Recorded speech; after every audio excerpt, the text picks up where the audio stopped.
Hey guys, it's I Hate Cars back at it. We're going to be working on this old Dodge Ram van, and today we're going to be replacing the blower motor.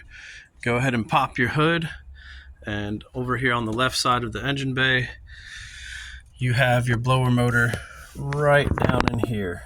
Let me turn that light on. Right there. There's your blower motor. There's 3 bolts, 1, 2, and 3, and 1 electrical connector. Here's a quick picture of the part number from Napa. Also, to give yourself more room, go ahead and just pull this out.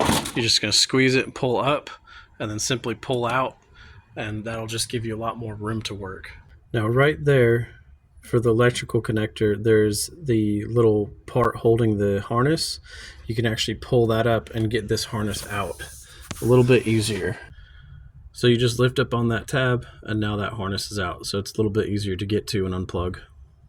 Okay, so our harness is unplugged. You put that to the side. Now it's just going to be these 3 little bolts, and it's going to be a quarter inch socket. Pull those 3 bolts out, and we'll pull this whole blower motor out. You can also get up underneath the vehicle and get that last bolt if you want, or you can do it from top side. It doesn't matter. Now you are going to have this little hose. Go ahead and just grab that, wiggle it off, and there's your blower motor. Go ahead and pull it out.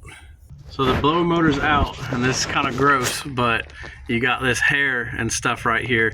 This van has been sitting for a while, and unfortunately rodents and other little creatures like to make nests in here. So we're gonna go ahead and pull that junk out of there. If you have anything like this in yours, go ahead and just take the time to pull it apart.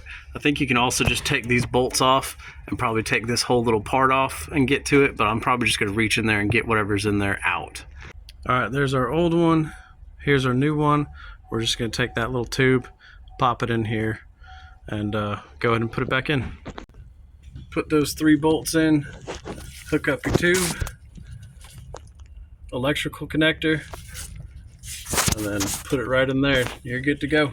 Now that everything's all buttoned up, don't forget to put this back on, slide it in there, and just snap it into place. You should be good to go, guys. Hope this helped. If it did, like, comment, subscribe, and thanks for watching.